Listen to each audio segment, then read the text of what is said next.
السلام علیکم. دا نن ویډیو چې کوم مو کوو دا د مرسي هسپتال ساده چې مو کوم کار شروع کړی دی دغه حوالې سره دی. لازمي خبره دا هسپتال به یو سټیج باندې مکملیږي او لکه څنګه مخکې مو ډېر زیات ذکر کړی دی د متعلق څه د هسپتال کې د مو کوشش دا دی چې کوم لوکل خلک دي دوی ته فایده ملو شي. اوس د هسپتال څخه کله دا ان شاء الله دا مکمل شي الله په مدد سره د کی څه نوکرۍ روزي په مختلف ډپارټمنټس کې د هغوی ولې سره د مو کوشش دا دی چې هغه نوکریو کې زیاتر لوکل خلک مو ایډجسټ کو واچ ورکړي. نو هغه کې څه لکه مثال کې طور پر یو ګایني یو ډپارټمنټ دی هغه کې مو ته درې نه خلا څلورو پورې یو کوم زنانه دي کوم فیمیل دي هغه ټرین اوټیز کوم ټیکنیشنز هغه کې مو ته په کار وي. بیا لکه مثال د دویم دی د مشومانو کې مو ته ټرین نرسي په کار وي چې هغوی سره نیټالوجي څه کوم ایکسپیرینس نیټالوجي دي ته کوم علاقو کې یو هر چېرته مشومان پیدا کېږي د هغوی پیدایشي هغوی ته څه بیمارۍ وي لکه زیړای وي سیلۍ مسالې همداسې ډېرې پیدایشي څه مسالې وي چې هغوی کې کم از کم د یو تجربه یي هغه لږ پوهېږي د یو هغه باندې دا عملاتو باندې. د اورتو چې کوم دي هغه کې مو ته یو دوه نه خلا درې اورتو ټیکنیشن ضرورت پوي په دې کې په دې څه ارتوپیډکس هم ځان ته یو ډپارټمنټ دی. فزیوتراپیسټ دغه ضرورت هم دي کې مو ته وي. دینه بغیر به او ټي کې چې کوم ټیکنیشنز دي هغه کې لکه انستیزیا دی هغه کې به یو دوه درې کسانو مو ته ضرورت وي چې هغه پوهېږي چې یاره انستیزیا څه طریقې کار دی او څه طریقې سره کول دي. ایکس ریز ډپارټمنټس کې مو ته خلکو ضرورت وي دوه درې کسانو.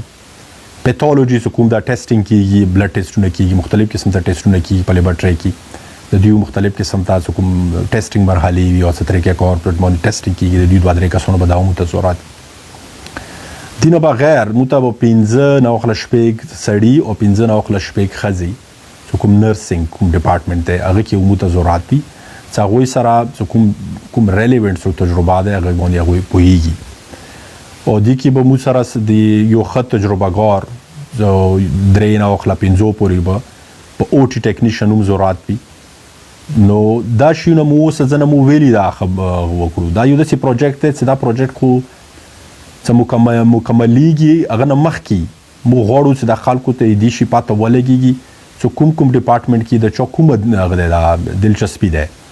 که تاسو کې داسې خلک وایي چې یاره مطلب دی هغه په دې یو ډپارټمنټ کې دلچسپي ښکوي چې کوم د ایمیل لاندې راځي دغه ایمیل باندې تاسو مو ته خپل سی وي خپله دلچسپي او چې کومه تاسو ډپلوما کړې وي یو تاسو څه تجربه وي یو تاسو کول غواړئ هغه تاسو مطلب دی مو ته راواستوئ چې مو تاسو مخکې ګایډ کو په دې څه پېښور کې مختلفو ادارو سره خبرې شوي دي چې هغوی دا کورسونه کوي چې هغه د تاسو دې متعلق رهنمایي وکړي. لکه څنګه اول نه مو ذکر وکړلو دا مختلف ډپارټمنټس کې د کوم خلک دي مو کوشش دا دی چې دې کې مو لوکل خلک واچو په دې چې دا پروجیکټ خو مو چې دا ټول پاکستان کې راوړی دی په ساده کې کوو نه دي خاص مقصد دا دی چې یاره دلته کې لوکل خلکو ته مو ته یو ښه پلیټفارم ملو شي ورسره لوکل خلکو دلته کې نوکرۍ ملو شي خو مو دا داسې خلک په کار دي چې هغوی سره تجربه وي هغوی یو ښه سرویس ورکولی شي. اخري کې یوه د دې سره څه مطابقات نه لري خو بیا هم مو یو بل پروجیکټ باندې کار شروع کړی دی ان شاء الله دغه نږدې به مو ویډیو کوو هغه دا دی چې اوس دا یوروپ ته مختلف قسم ته خلک په ایجوکیشن په ویزو باندې راځي خاص کر انګلینډ کې اوس بریکزټ نه ووتلو 1 جنوري نه نو دلته کې ډېرې موقعې دي چې کوم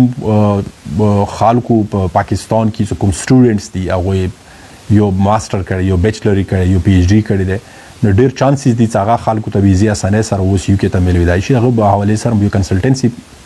یو پروجیکټ شروع کوو کوشش کوو چې هغوی کې هم د مو علاقې والا کوم وړ کې دي ینګ دي هغوی ته هم منافعه ملو شي. مو تاسو ته دا خواست کوو چې دا کومه ویډیو دی دا تاسو ویډیو شیر کوئ چې دا دینه ډېر خلکو ته اطلاع ملو شي. هغې ویډیو پورې مو تاسو نه اجازات خلو الله پروردګار د مو تاسو ټولو باندې رحم وکړي الله د مو تاسو حامی ناصر شي آمین.